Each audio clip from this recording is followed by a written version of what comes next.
कैसे हैं आप लोग?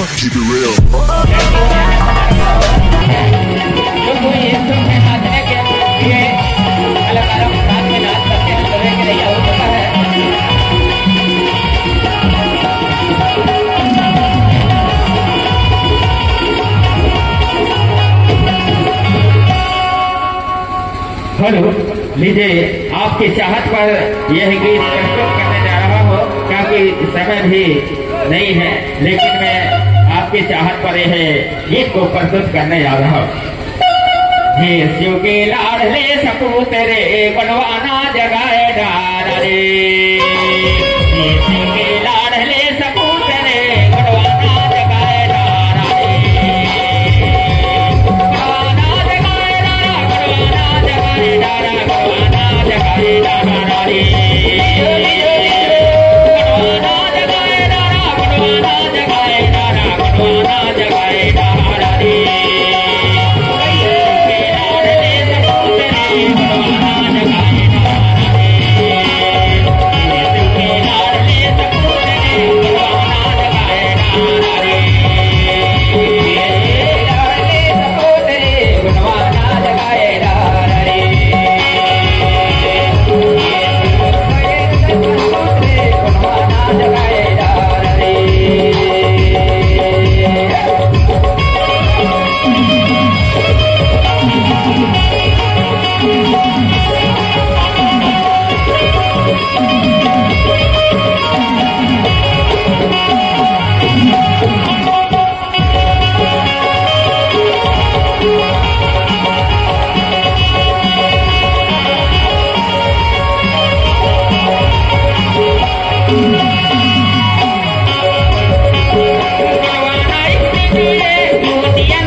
करें और हमारे चैनल गोंडवाना के सुपर डेटा को सब्सक्राइब जरूर करें। जय सेवा जय गोंडवाना।